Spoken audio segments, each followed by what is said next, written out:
My name is Mary. I turned 35 this year on a warm summer day when birds were chirping happily. One day, I was asked to go to the president's office. The president is actually my mom. I'd accidentally called her mom instead of boss because I was surprised. She seemed annoyed by the heat and didn't even look at me when she spoke. She said she's giving the company to my sister and firing me. It was hard to believe what I heard because the sun was so bright. I probably looked really shocked. My mom, looking frustrated, finally looked at me and repeated that I'm fired because she doesn't want me around since I'm not as attractive as my sister. She said I had to leave by the end of the month. Then she went back to her work as if our conversation was over. I felt confused and hurt as I sat there, listening to the birds outside. My mom even scolded me for still being there and told me to go back to work.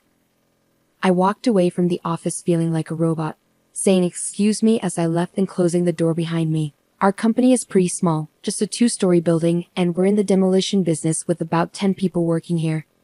It's a family business, with my mom as the president, my aunt and her husband as the top managers, and my mom's cousins as other important managers. But my mom always had the most control. After I finished high school, I got a job at an accounting firm.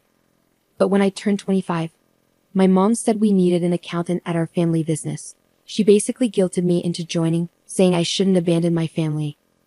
And when I started, I didn't just do accounting work. My mom gave me all sorts of jobs, from paperwork to sales, whenever we were short-staffed. Basically, I did a bit of everything at the company.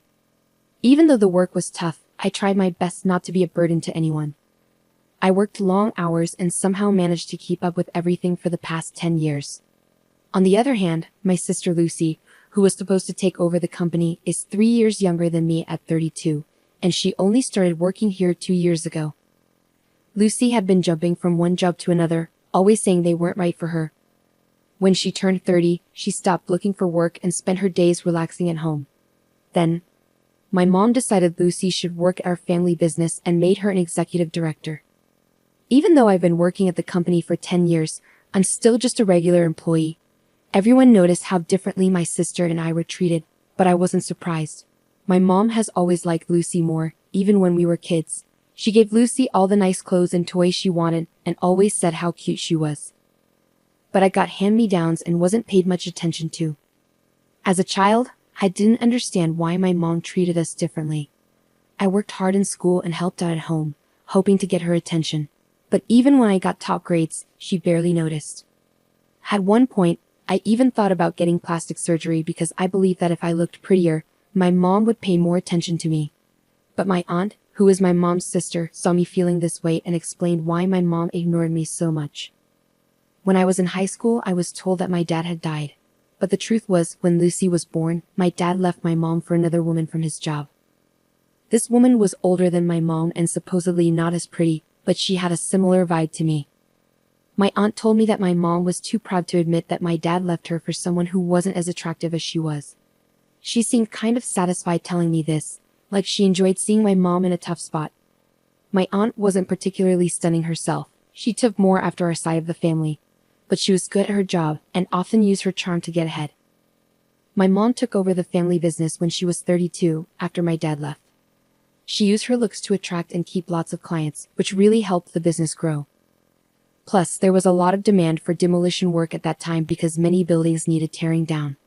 So my aunt's family and my cousins couldn't really stand up to my mom. Lately, the cost of getting rid of industrial waste and moving it around has gone up, and it's been hard to balance how much it costs to demolish buildings with what we actually make. Our company isn't the only one struggling. The whole industry is having a tough time. It's been a challenge just to pay our employees every month.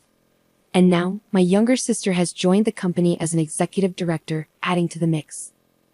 I wondered how my mom planned to pay my sister's salary, but she just said, "We'll cut your pay to cover hers.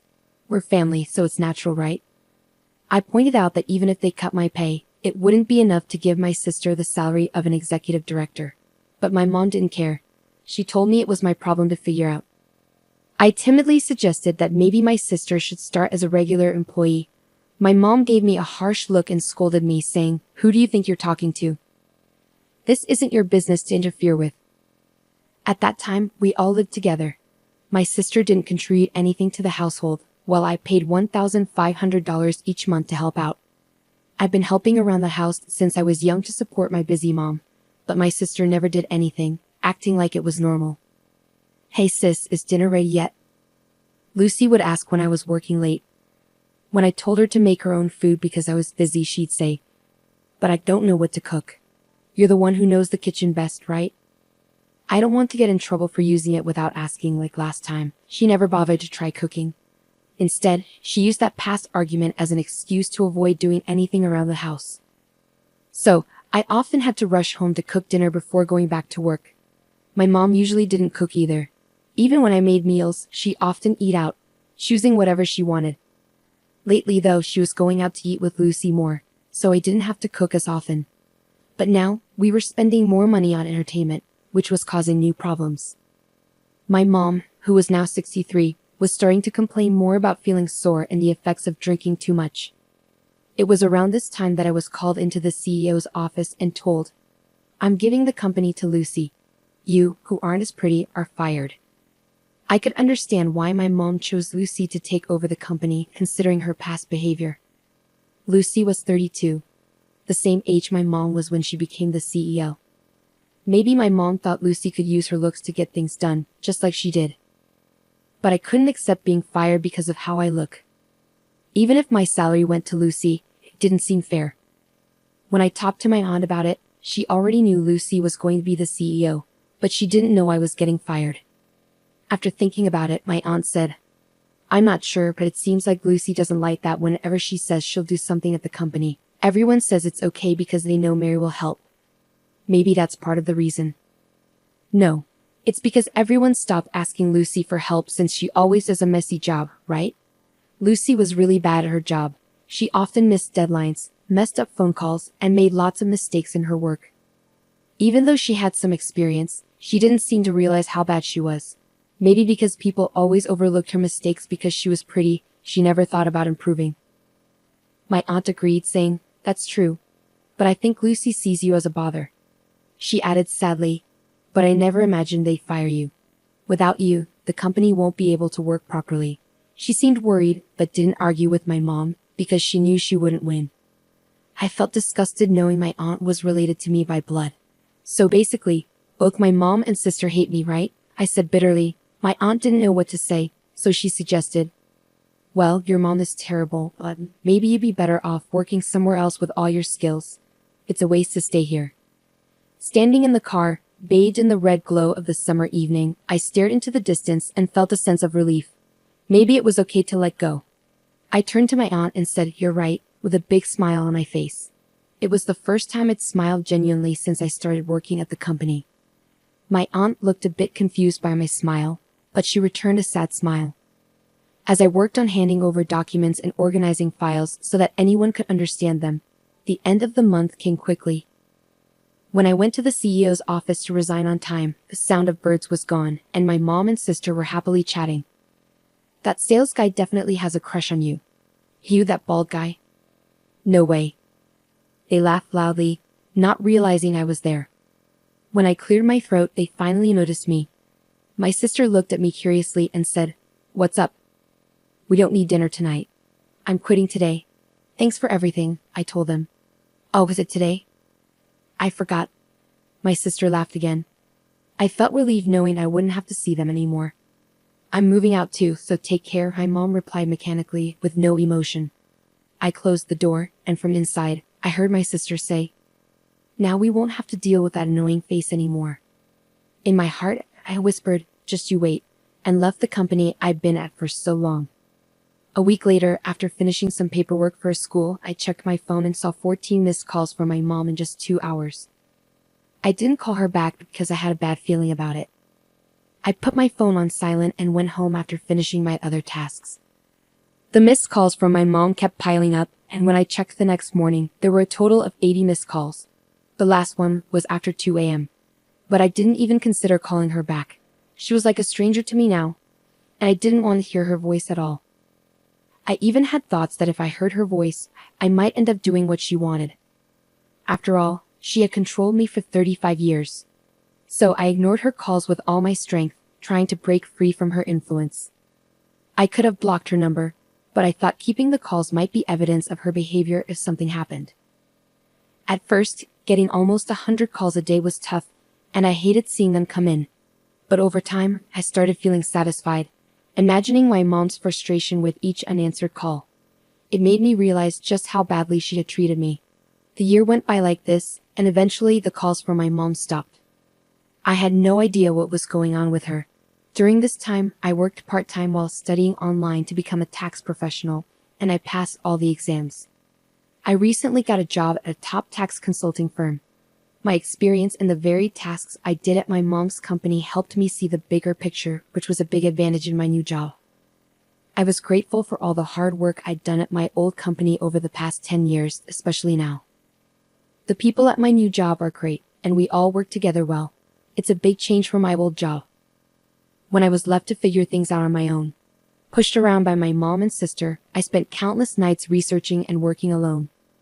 One day, while I was leading a fulfilling life, I had to visit a client near my mom's company. As I passed by, I noticed the windows were dirty and the plants I used to care for were withered.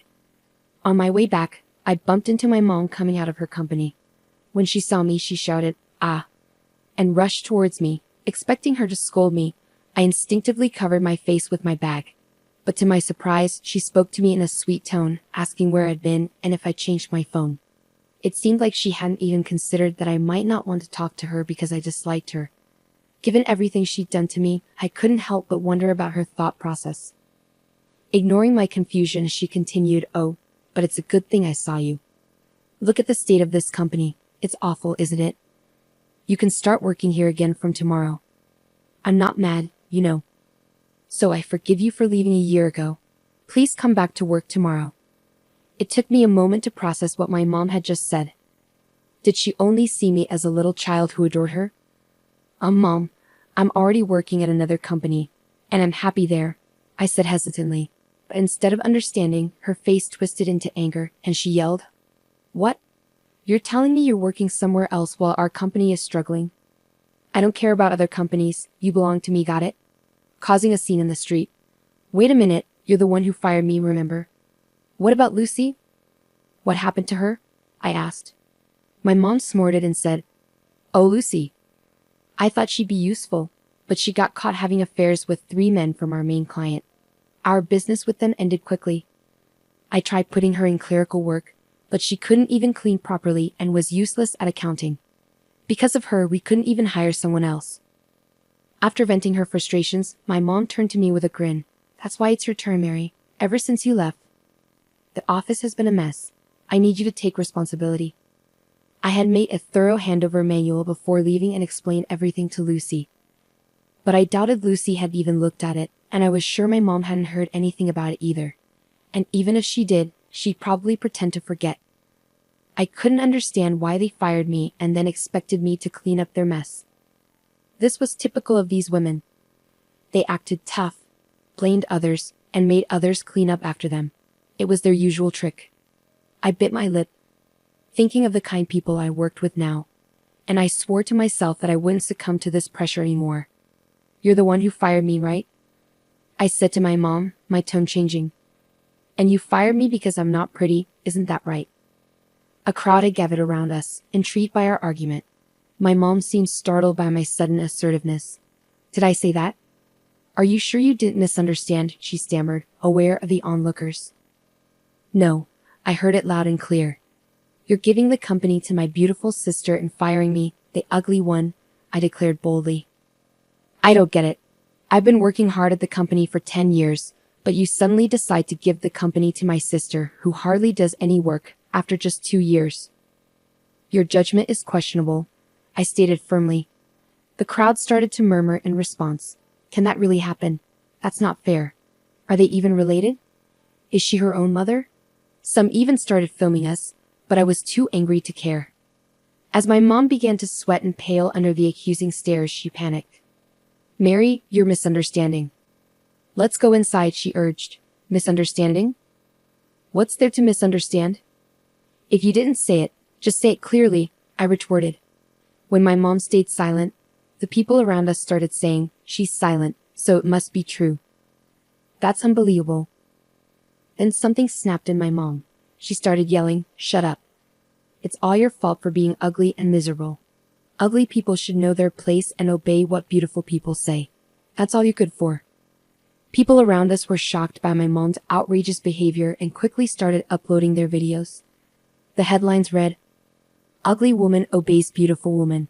The video went viral, reaching my mom's clients, who promptly cut ties with her.